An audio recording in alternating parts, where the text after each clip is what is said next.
ధర్మస్థలలో తవ్వకాలు జరిగేసరికి కట్టుకథలు వెలుగు చూస్తున్నాయి. ఎంతో మంది మృతదేహాలను తాను ఖననం చేశానన్న ముసుగు వ్యక్తి మాట మార్చడంతో అతన్ని అరెస్ట్ చేశారు. తాజాగా మరో మహిళ సంచలన విషయాన్ని వెల్లడించింది. ధర్మస్థల వెళ్లిన తన కుమార్తె అదృశ్యమైందని, గతంలో తాను చెప్పిందంతా కట్టుకథేనని తేల్చి చెప్పింది సుజాత భట్. ధర్మస్థలలో మృతదేహాల వివాదం తెరపైకొచ్చాక తన కుమార్తె మిస్సింగ్ కేసును కూడా దర్యాప్తు చేయాలని ఇటీవల పోలీసులకు ఫిర్యాదు చేసింది సుజాత భట్. 2003లో స్నేహితులతో కలిసి ధర్మస్థలకు వెళ్లిన తన కుమార్తె అనన్య భట్ కనిపించకుండా పోయిందని కంప్లైంట్ చేసింది.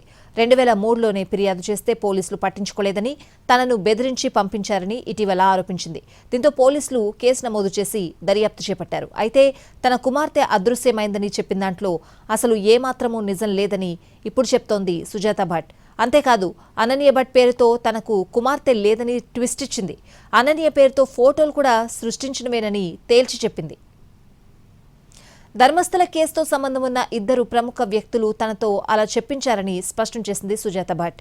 తన తాతకు చెందిన కొంత భూమిని తమ కుటుంబ సభ్యుల అనుమతి, సంతకాలు లేకుండా ధర్మస్థల ఆలయ అధికారులు తీసుకున్నారని, ఆ ఆస్తి విషయం తేల్చుకునేందుకే ఆ ఇద్దరు వ్యక్తులు చెప్పినట్లు చేశారని చెప్తోంది.